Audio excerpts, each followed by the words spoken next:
Marriage has brought huge joy to millions of people all through the ages in every different country and culture. One of the reasons for creating this course is so that you too might experience the joy and the benefit of a loving, lifelong marriage.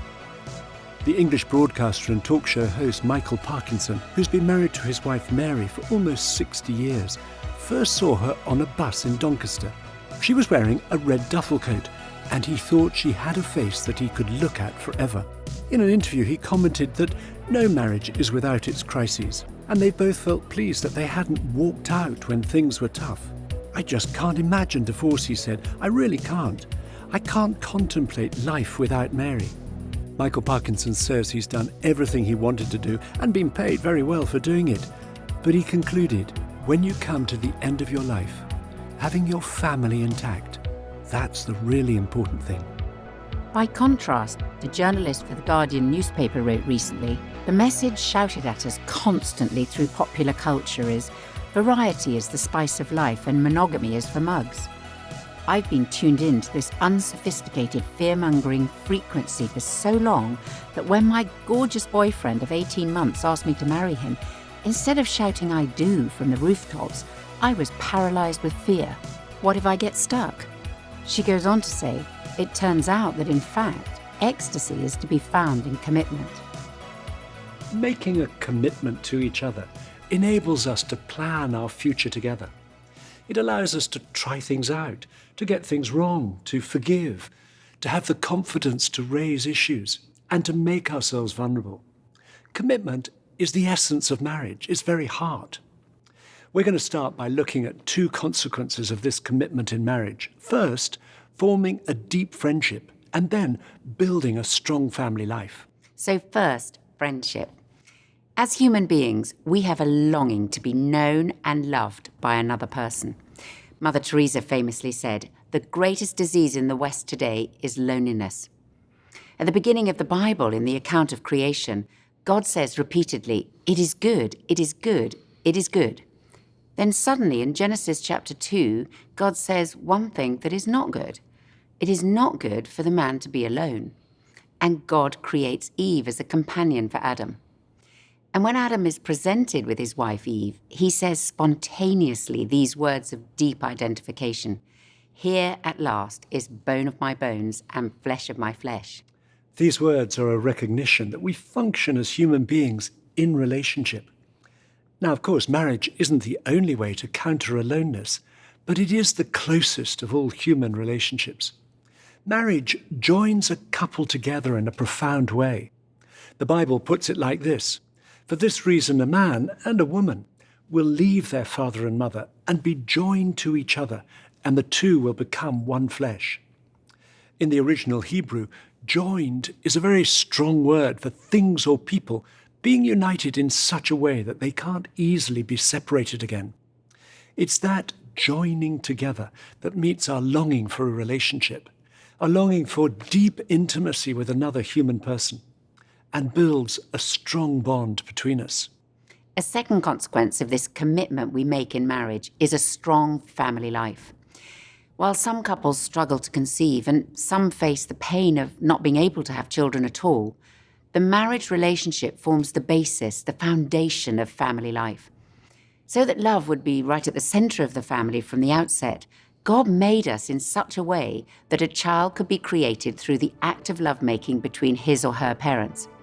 But you've probably realized that already. There's a story of a young boy who was asked to write an essay on his family history. When he got home, he decided to do some research. He approached his mother and asked her, "Mum, where did I come from?" His mum wasn't quite prepared for the question, so she answered, "Well, a stork left you under a bush." The boy then went to his father and asked him, "Dad, where did you come from?" His dad was equally caught unawares and replied, "A stork left me under a bush." The boy then went and asked his grandmother, "Granny, where did you come from?" Granny didn't quite feel it was her place to explain the facts of life, so she too replied, "Well, a stork left me under a bush." The boy started his essay, "There has not been a natural birth in our family for at least 3 generations." Following God's plan that a child would be conceived in an act of love between his or her parents, The ideal for a child is to be born into a home where there's a relationship of committed love between their mother and father, and then to grow up living under the influence of that relationship. Parenting experts often say that the best way parents can love their children is by loving each other. There's no perfect marriage. There are bound to be arguments or disagreements within a marriage, but it's important that children learn that it's okay to have differing opinions.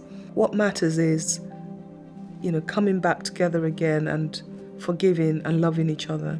There's nothing wrong in kissing each other in front of your children. Let them see that that's the way things should be done. The way their lives are lived within that context has a significant impact on the child in the long term, in terms of their relationships, their attainments academically, successes in marriages and relationships. Children are visual learners, so what they observe in parents is what they're likely to do rather than what they're told to do by parents. So it's important that parents realize that they have a responsibility as parents to be examples to their children. We'd like you to turn to the first conversation in your journal, The Benefits of Marriage. Spend a few minutes discussing as a couple the question, what in your view is the role of marriage in society? Tell each other what excites you or perhaps frightens you about marriage. Many people today have experienced the acute pain of their parents' relationship failing. And if you know that your partner is carrying pain from their childhood or from a previous relationship, it's important to allow them to express what they feel. And if your own parents have split up, your marriage is an opportunity to do things differently and possibly to break a cycle of failed relationships in your family or in your own life.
This feels like a trick question. In everyday life, we are quite interchangeable, I would say. It's equal. I mean, roles do develop. Happy wife, happy life. I tell you that right now. But I mean, honestly, it's got to be equal though. It's a partnership. You have to give your all, both of you. There's not one rule for one person and another for another. Or just compromising, like if someone takes the bins out, I don't take bins out. But well, I think things have changed now. It's not how it was 100 years ago. I tend to be the organizer because he's just spontaneous. We want to play not necessarily to gender, but to strengths. There's certain roles that women are so much more better at than men. Like cooking. Yeah. No, I wouldn't always agree with that. 50-50. Has to be 50-50. He can't take that much responsibility.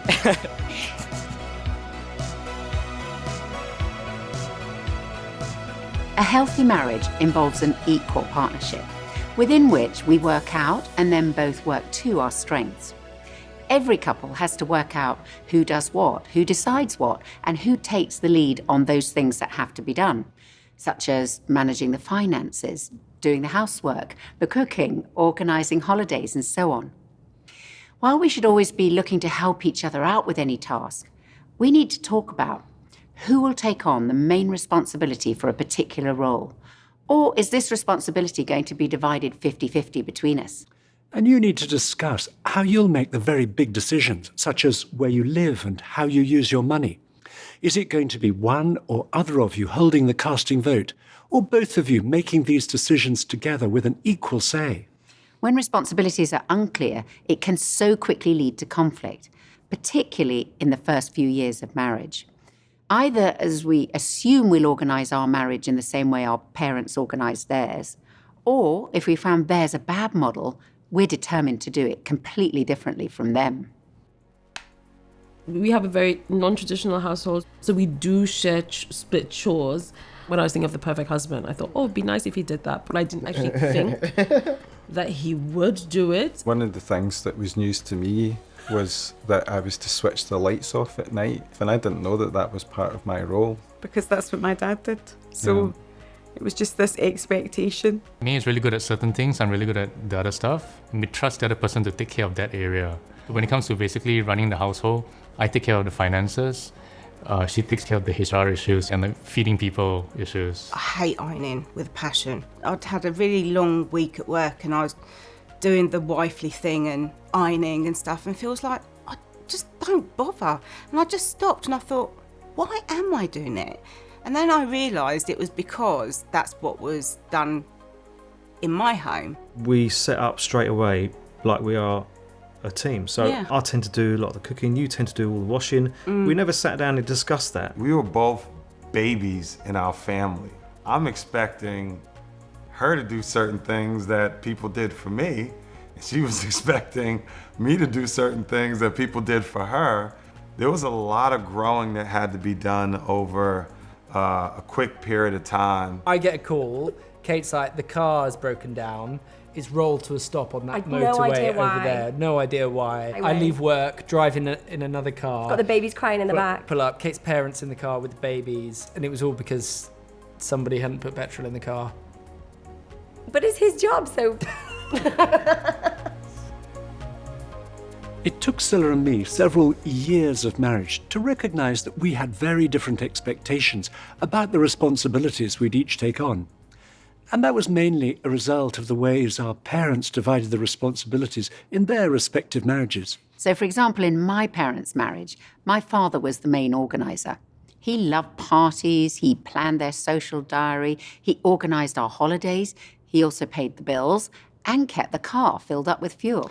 But in my parents' marriage, it was my mother who was the main organiser. She organised their social lives, she booked the holidays, and she was just as likely as my father to keep the car filled up with fuel. So, when we got married, I subconsciously assumed that Scylla would organise things as my mother had. And I expected that Nikki would organise things just like my father had.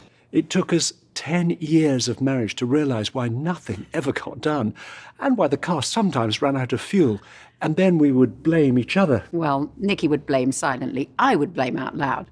We were constantly waiting for the other one to take responsibility and organise whatever it was. It really helps to talk about our expectations of who will do what before we get married. So we went to school together. So I'm a couple of years older than Rach is, and you found me really attractive really quickly. Not quite. We lived in a small town, so basically when she got to 18, she realised she didn't have many choices, and I was the best of a bad bunch, basically. That's not true. You were a very good choice. It was really helpful when, before we got married, we did kind of pre-marriage conversations, and we talked about then the finances, the housework, and who's going to do those roles. So I don't like to put the bins out, so you do that, which is very kind of you. That's fine by me. Other than that, I generally don't mind cleaning, so I clean a lot, and I love doing the finances, so I do that. But it's mainly been around our gift, what we're good at, where our strengths lie, and also perhaps what we enjoy doing. So Rach will take a lot of the organisation of life, which I really appreciate, and I tried to kind of keep up to date with, just to honour you, I suppose. Sometimes I send him emails with like updates on where our life is at. That's really helpful, thanks babe. Where our finances are at, or whatever it is. I suppose I probably initiate more with friends and kind of getting stuff together and making social things happen a bit more. But I think it was really helpful that we had those conversations before we got married around expectations. So we kind of would share the cleaning, we'd share the washing. And I remember one time his parents came to stay and Andy's like doing the washing. And I think your mum was like, what? No, I'll do that for you. So even when they come to visit, if she sees me iron, she's just freaked out. It's hilarious. So when she comes to visit, she kindly does that for you. Well, I happily pass it over. I don't love it that much. For the rest of the time, we actually wanted to split a lot of things based on, are we good at it? Do we enjoy it? And also some stuff we don't enjoy, we just share. So where does this idea of marriage as an equal partnership come from? Actually, we take this idea from the Bible, and particularly from the New Testament. That's because Christian teaching has been the single most significant factor in the increasing liberation of women through the years, and for the marriage relationship coming to be seen as an equal partnership of mutual giving. The Bible showed couples a radical new way of living together. St. Paul wrote about the marriage relationship, submit to one another out of reverence for Christ. Now, submission doesn't mean being passive. Submitting to each other is the opposite of demanding things of each other, or lording it over one another, or seeking to control the other, all of which are highly damaging to a marriage relationship. Rather, submitting to each other means seeking to put each other first, to put each other's needs before our own. At the time when the culture was one of male dominance, where the husband had total rights over everyone in the household, including his wife, St. Paul goes on to write these astonishing words.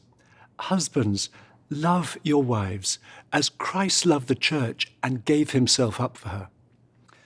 Loving like this is very active and involves making sacrifices for the sake of the other. And this was incredibly countercultural. It was revolutionary and has slowly led in many parts of the world to the liberation of women and an acceptance of the equality of the sexes. The Bible portrays the marriage relationship as not being about our rights, but rather about our responsibility to express love through serving each other. This will mean one or other of us taking the lead at different times. But taking the lead is very different to making all the important decisions or seeking to take control, which can lead to physical or emotional abuse. Submitting ourselves to one another's needs is still the key to a loving marriage, to a strong partnership. We were both raised in single-parent homes, and all of our sort of extended family were single parents. So there was no model for what a joint couple was supposed to look like. I come from a family of a lot of very strong independent women and very few men. Like, they just did what they wanted to do, and they were kind of the authority on whatever they wanted to do. There was no collaborative anything. So I had lived alone, made all these independent decisions, so there was never anybody that I had to run anything behind, So that, I think that was the weird thing for me, is figuring out, how to do that. My mom, she had 2 boys. We didn't really have a father figure. You go through that growing up saying either I'm gonna be like this or I'm never gonna do that. When I grow up, I wanna be the man in my house. I don't wanna be told what to do.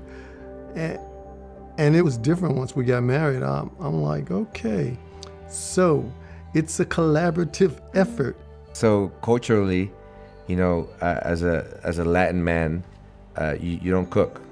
it's not you were brought up with mom cooking. So when we got married, we came home from work, and it was so funny because I was expecting to have food ready. We both came home and like stared at each other. What's for dinner? And I said, I don't know. What's for dinner? I asked her, I was like, have you thought about what we're going to eat today? And she said, I haven't. And I thought, how could you not think about what we're going to eat? And I said, have you? He said, yes. I'm like, then you do the cooking. And so he has for 11 years now. I just saw it as an opportunity to create. But culturally, it was a fight, because my response that day was, well, my mom's cooked her whole life. And she's like, don't you ever bring your mom up again. Like, it's not balanced. We're a team. Yeah. And sometimes I'm going to lift more. Sometimes you're going to lift more. She does so much more that I can't even catch up to everything she does that nobody sees. And so I try to always celebrate her. And honestly, like, me submitting to him, but it's like him submitting to me as well. Yes, because we're a team. So is there a difference between male and female? Certainly we're created equal but different. And the differences in gender are regarded in the Bible as a deliberate and good part of God's creation. However, when we try to define exactly what those differences are, it is very hard, if not impossible, to stand outside our own culture and to distinguish differences in the way we're created from differences because of our cultural expectations. These differences between us in gender are real and are to be celebrated, as they have the potential to enhance our relationship. And importantly, we're never to use a difference as an abuse of power, particularly if one of us is physically or intellectually stronger than the other, but rather to use our differences to serve each other. That might mean if your wife is having a baby, being a great protector, or if your husband is unwell, being a great carer.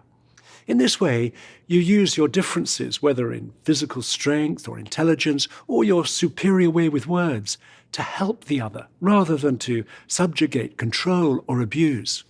When our attitude is to serve each other, we take the initiative in some areas while we support in others. And after a while, we discover which responsibilities we're each best suited to. Now, after Nikki and I got over constantly expecting the other to organise things, we learnt to operate much better as a team, and particularly through both of us working to our strengths. An example of that for us is around showing hospitality, which we both love. So when we have people in our home for a meal, we divide up the responsibilities as to what we each enjoy and what we're each best at. So I do most of the cooking because I love cooking, while Nikki likes tidying up, setting the atmosphere, laying the table, lighting candles, and generally making our home look really welcoming. Now, which responsibilities you each take on will be different for every couple and will probably change over the years, perhaps through unemployment or maybe as a result of an illness or with the arrival of children. We'd like you to turn in your journals to the next conversation, Dividing Responsibilities, which could be the most revealing conversation you have on this whole course. It's designed to help you work out what expectations you and your partner have for the roles each of you would fulfill if and when you get married. So, be honest. First, write down up to 6 areas for which you expect to take responsibility, then up to 6 areas for which you expect your partner to take responsibility, and then up to 6 areas that you expect will be a joint responsibility. We've put some examples in the journal to help you get started. Do it on your own and then show each other what you've put. And one tip, we suggest you write down at least as many responsibilities for yourself as you write down for your partner.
Almost everybody who's getting married believes that marriage is about love. But what does love mean in a marriage? People often talk about love in terms of their feelings, and they're referring to the feeling of being in love, over which we have little or no control. This is infatuation, which is a chemical process that, according to psychologists, can last anything from 3 minutes to 3 years. These feelings are great, but in any marriage, they will come and go. Sadly, many people today think that when this kind of love stops, when they stop having these powerful feelings, or they suddenly feel them towards someone else, the relationship is over, and so they split up. That is so sad, because there's another kind of love that is deliberate and intentional, that's not just based on our feelings, but on what we do. The author, C.S. Lewis, wrote, "Love, as distinct from being in love, is not merely a feeling. It is a deep unity, maintained by the will and deliberately strengthened by habit. It is on this love that the engine of marriage is run. Being in love was the explosion that started it." A friend of ours had a letter published in the national press. "I have learned that the roller coaster of my emotions isn't a good indicator of the health of our marriage. What works is treating our marriage as our most precious possession and investing time in it. That translates into my willingness to be wrong, to spend time doing fun things together, to listen to my wife when I have a lot of things to do, to help her out even when I'm busy, not to score points, not to blame her for everything that goes wrong in my life, and to wait for a good moment to discuss difficult issues. So, the fact that we're more in love than ever is no accident."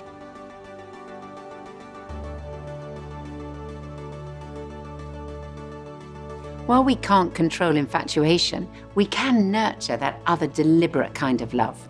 And the marriage vows that form the basis of a wedding create the setting for it. In marriage, we enter into a covenant relationship with another person. A covenant is different to a contract.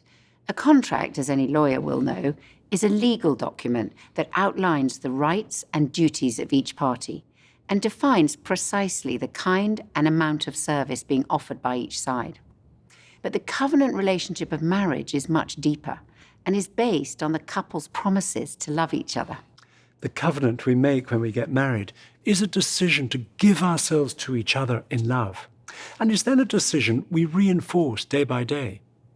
My aim is to wake up each morning and to love this person who is lying beside me. That's Scylla, for the avoidance of any doubt.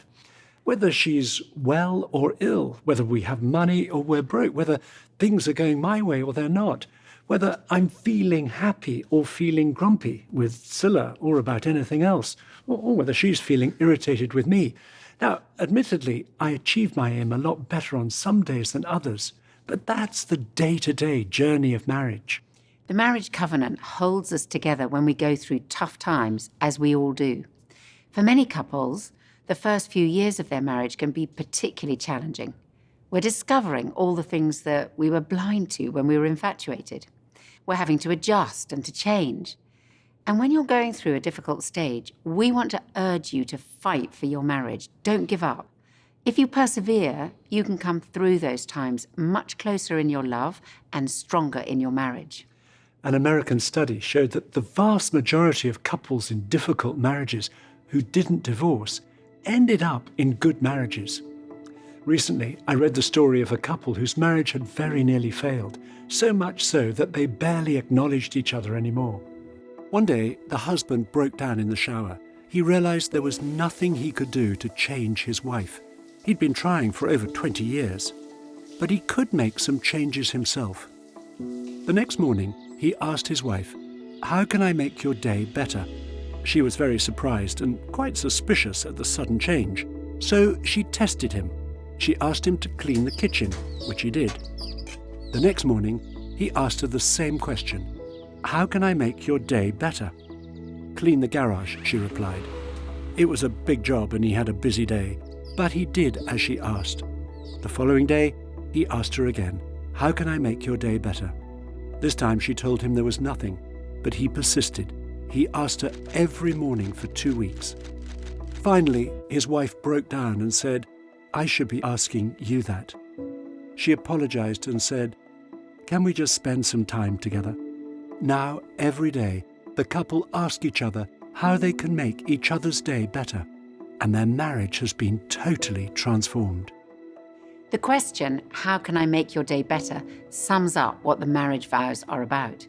Not focusing on what our partner can do for us, but on what we can do for them. The marriage vows are challenging, but the more we decide to act in a loving way, the more our feelings will follow. The powerful words of love that we speak to each other on our wedding day, the promises we make of faithfulness, forgiveness, perseverance, to love, to cherish, to stick by each other whatever circumstances we come up against, build a foundation of trust between us, and become the protective casing around our relationship. It's liberating to know that Scylla and I can disagree passionately, as we often do, and Scylla won't walk away. An argument doesn't mean the end of our marriage. The marriage vows bring deep security and provide us with a safe space within which we're able to be open and vulnerable with each other. They give us the confidence to allow our partner to know us as we are, including revealing those parts we keep well hidden, and that builds intimacy. As one woman said, it's not so much love that sustains our marriage as our marriage that sustains our love. We want you to turn to the next conversation called the marriage vows and read through them. Now, don't worry, you won't be married at the end of this. You need a few other things in place, like witnesses. Then, each of you decide which word or phrase or sentence is the most important for you, and try to explain your choice to your partner.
For the rest of this session, we want to focus in on 2 practical applications of the marriage vows that are critical for living out these vows in day-to-day life, and which, if they're handled well, cause a marriage to flourish, but when not handled well, have caused marriages to fail. So, the first area is how we deal with our finances. How do a couple make decisions about money? How do they decide what they spend their money on? How do they decide how much they save? And who's going to manage their finances? Marriage involves sharing everything. It's right there in the marriage service. The bride and groom say to each other, "All that I am, I give to you, and all that I have, I share with you." And sometimes that's easier said than done. I remember a friend who'd been married about a year saying to me, "I was fine with money until I had to share it." Every couple needs to set aside time to discuss their finances, and not just once, but on an ongoing basis, with a clear understanding between them about how they'll manage and use their money. If we're going to achieve that, we have to make a plan together. Being able to talk about money, being able to work out how you are both together going to look at, deal with, budget, decide what you spend, decide what you give, decide what you save. These important decisions are absolutely vital. Creating a budget is a really, really important basic step in any couple dealing with their finances. And the way that you create it is really simple. You find some time and you commit some time to actually looking at what do you have to spend each week or normally each month, i.e. your rent, your electricity, your gas, the insurance. Are you going to go on holiday? Are you going to buy some clothes? And you basically simply add it all together. Divide it out over a 12-month and find out each month how much money do you need to spend and how much money do you want to spend. And if you then discover that there is not enough to do what you have to do or enough to do what you want to do, it's not an upsetting thing, it's an empowering thing. You have a problem, but these problems can be solved. This is where you have to start to make some decisions. You can either cut things out, you can cut back on things, and you can cut costs. Those are the only 3 things you can do. And working through your budget will make a huge difference. And the couples that do budgets are the couples that get their money under control and are not controlled by the money itself. Finances can either pull us apart or draw us together. In discussing your finances, it's helpful to compare your feelings about money. Ask yourself, does money fascinate you or bore you? Does it make you feel anxious or confident, or excited or guilty or out of control? And the aim in marriage is to develop a dynamic partnership in which we double the experience and wisdom that we bring to managing our finances and work on them together as a team. And it's well worth agreeing how much you can spend without consulting your partner. Previously, Zilla and I hadn't done that. Years ago, we were given a generous gift of money out of the blue by a very kind friend. We put it in our joint account, and I wondered how we might use it. Then one day, Zilla told me she'd spent the whole lot on joining a gym. I was horrified, partially because we hadn't discussed it, but also because I suspected that Zilla wouldn't get her money's worth out of it. She didn't. She went a total of 4 times. They were some of the most expensive visits to a gym ever. Well, it definitely wasn't only 4. I know it was at least 6 times. And I really thought I was doing it for Nikki's benefit, as I had just had our 4th child, and I was seriously out of shape. So, the next conversation in your journal is discussing your finances. This conversation may reveal that what's an important issue regarding money for you may not be for your partner, and vice versa. Spend a few minutes filling in your answers and then discuss what you've each put.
A second important area for working out our marriage vows is how we relate to our parents, parents-in-law, and our wider family. We've already mentioned Genesis 2:24. For this reason, a man and a woman will leave their father and mother and be joined to their husband or wife. We want to look at what this leaving really means in practice. Our situations are all different. For some of us, our parents are around and live nearby, while for others, they aren't. Some of us have great relationships with our family, while for others, it's more difficult. Whatever our situation, when we get married, our relationship with our parents must be different to the way it was as we were growing up. In marriage, our first loyalty is now to our husband or wife. There needs to be a new center of gravity in our lives. When we're young, our home is like our center. As we grow up, we move out in wider and wider circles of exploration and independence, learning to walk, going to school, gaining more freedom as a teenager, eventually becoming an independent adult, and for many people, living away from home for the first time. But even for those who leave home, the center can continue to be their parental home, emotionally and in other ways. And they may return for comfort, encouragement, money, advice, or just to get their laundry done. But once we get married, there needs to be a shift in our thinking. Our marriage relationship becomes our new center of gravity. It's the first place we look to for comfort, security, and affection. It took us a little while after we got married to adjust to where we called home, but it was an important transition for us. Now, of course, this leaving won't be a question of geography if you're still living in the same house as your parents. However, there still needs to be a psychological and an emotional adjustment that takes place when we get married. And we mustn't underestimate what a massive change this is, particularly if there's ongoing emotional dependence by one of us on a parent or the other way round. And we may be used to talking on the phone with a parent frequently, perhaps many times a day, about every aspect of our life. There's been a deep emotional connection, and that's not a bad thing. But after marriage, the emotional connection must first be with our husband or wife. I've always had really deep relationship with my mom, and we've always been more best friends than mother and daughter. And I really had to work hard when we moved to Scotland and started our grown-up life together as a family. Mm-hmm. What to tell my mom, what not to tell, how to sieve it properly so I can still have that great relationship with her. But any sort of problems between us, any sort of arguments that we would have between us, I had to deal with Michael, talk to him about it rather than going to my mom and talk about Michael behind his back. I had to be vocal, and it took me a while to be actually brave enough and say it loud, like, listen, I'm not really happy about you sharing everything that we are discussing with your mom. I need to know that when we are talking, you are speaking it through your heart, not that someone told you to say this or that to me. Because that was usually the case, that if something happened, I would pick up the phone and kind of talk about our situation with my mom. And obviously the image would stay with my mom for much longer than it stayed with me, because we would come to an agreement after 5 minutes and then my mom would still feel kind of Grinch about Michael not being nice to me or to fulfill my expectations. Some of you will feel deeply challenged by putting in a boundary with a parent. The principle of making our partner our first loyalty is essential for a healthy marriage. But prioritizing our marriage doesn't mean we stop loving or respecting our parents. We put in boundaries where necessary as kindly and sensitively as we can. The commandment in the Bible to honor our father and mother doesn't cease to be valid once we're married. Parents may well have much valuable advice to pass on, and personally, Nikki and I have gained a huge amount from talking to our parents and learning from them. But we discovered early on how important it was for us to make our own decisions together as a couple, rather than deciding on something directly with a parent and sidelining each other. And this applies to both large and small decisions, such as the decoration of your home, how you spend your time, how you use your money, the tidiness of your home, your choice of holidays, and the way you bring up your children. And often it's the relatively small and mundane decisions that can cause the biggest issues for couples. I remember a newly married woman telling us how one day when she was out at work, her husband and his mother moved some of the furniture around in their home. Now, she was amazed by the strength of her own reaction when she got home and discovered what they'd done. It wasn't that she objected to where they'd put the furniture. If anything, it was an improvement. It was that the decision had been made by her husband and his mother rather than by them as a couple. Having made our own decisions, we then need to support each other in those decisions, even if they're different to the views of our parents or parents-in-law.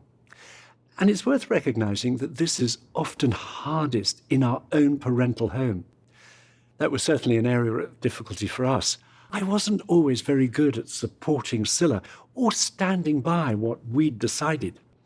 My mother was a very strong character. So like me, Nikki's mum was at the rhino end of the spectrum. So we had quite a few clashes over all sorts of things, many of them really trivial in retrospect.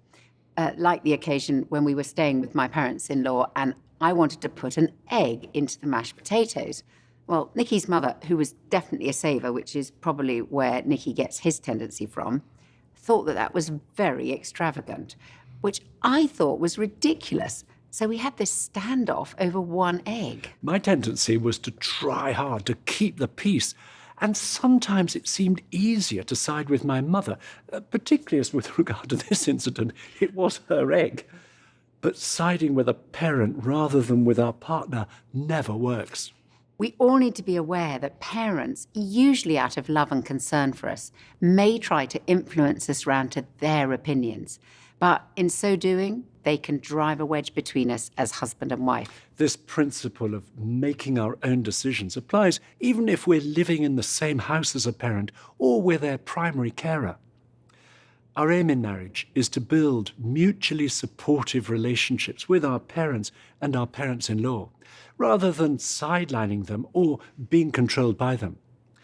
We recognize some of you may have a difficult relationship with a parent or your wider family, but still, we'd encourage you to take a long view and to persevere in doing what you can to build these relationships. And if you're engaged, one way you could get things off to a good start is to show your gratitude by writing them a letter or giving them a present before your wedding day, to thank them for all they've done for you.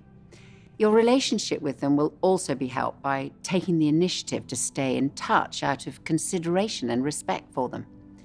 Decide together how often you're going to ring your parents, how regularly you're going to visit, if you plan to go on holiday with them, and generally how much involvement you expect to have in each other's lives. Take one. Mark. 我叫严仁波，这是我的妻子刘露，我们今年结婚18年了。因为我是独生女，好像觉得就跟父母的连接是一直存在的。我觉得，因为父母当时跟我们是楼上楼下的住着，好像本来就很近便我就说，那为了方便我们俩也来不及做饭，可能我们每天下班回家都是晚餐就是在我父母家吃的。他也不习惯这种生活，对，是吧？是的，我当时我每次回家吃晚饭，我就觉得，好像不是回到家的感觉，有一点像是做客的这种感觉客人的感觉然后有的时候还会和他的父母会有一些小的冲突然后就会累积一些负面的情绪，但因为我是刺猬型嘛，累积在心里面，有的时候就会产生一些不好的，破坏到我们夫妻的关系。在这种讨论当中，我们发现，对我的界限好像是不太清晰的，甚至有一些依赖的情感。其实这一点我意识到，我对他是有伤害的，所以我们做了一个决定。我说 OK， 我们就先从这个分开吃饭开始试一试。但是其实后来我们那个课后，当我们去执行这个决定的时候，发现并不容易。因为我有压力，其实我们去跟父母谈的时候，我是有压力的。对于他们来说，对于老人家来说，几十年我都这样子过，为什么突然你跟我说你不跟我一起吃饭呢？所以这个时候其实也很感谢仁波，当时他给到我一个很坚定的一个鼓励，一个陪伴吧。所以我们最后是一起站着，我们一起来给父母明确的说，我们一起做了这个决定，希望他们可以理解。现在呢，我们又有一个新的观念，就是我们每周周末会邀请双方的父母，然后到家里面来吃一顿午饭，然后呢给他们聊聊天，关心一下他们一周以来他们的生活，他们的身体情况，然后呢这样的关心到他们，让他们也感觉到，我们分开吃饭不是说对他们有意见，或者是要远离他们，而是通过这样的方式呢，可以很好的来照顾到他们，然后更好的来孝敬他们。So the next conversation in your journal is called Parents and In-Laws. Discuss as a couple what possible areas of tension you can foresee from the list you'll see there, and then think about how you might go about resolving them.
Many people have talked to us about how they've been taken by surprise by the difference that getting married and making those vows to each other has made to their relationship.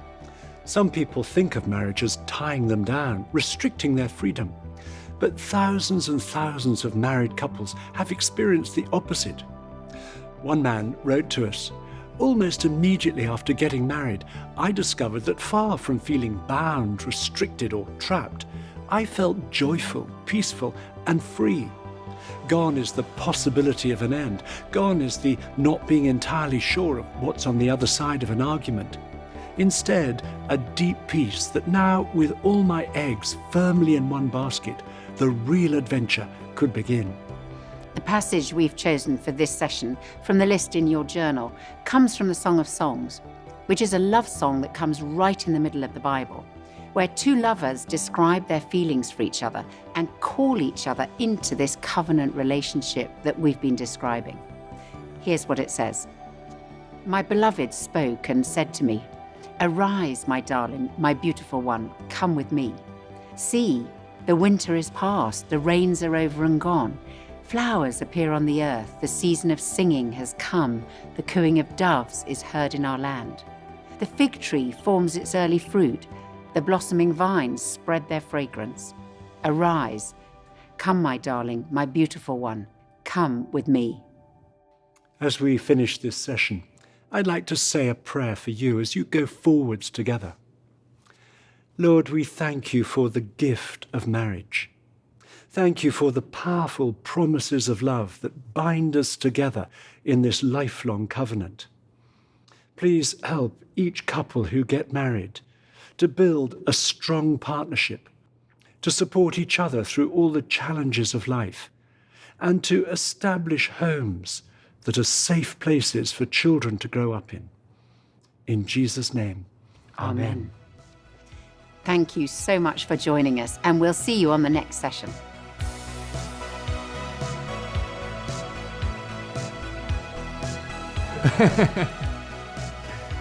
Thank you so much. Oh, you don't. Me? You're making it worse. You're definitely making it worse. No, I'm not. That okay?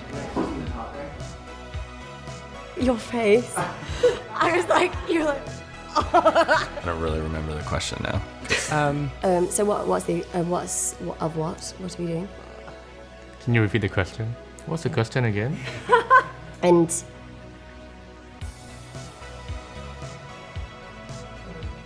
sorry. Say again, sorry. I don't remember the question. I'm sorry. What was the question? What was the question again? What was I saying? You're two bad parents and arguing, and they're amazing. Yeah. Okay. Are you live on Instagram? Hi, Mom. Sorry, we're laughing before you can even finish the question.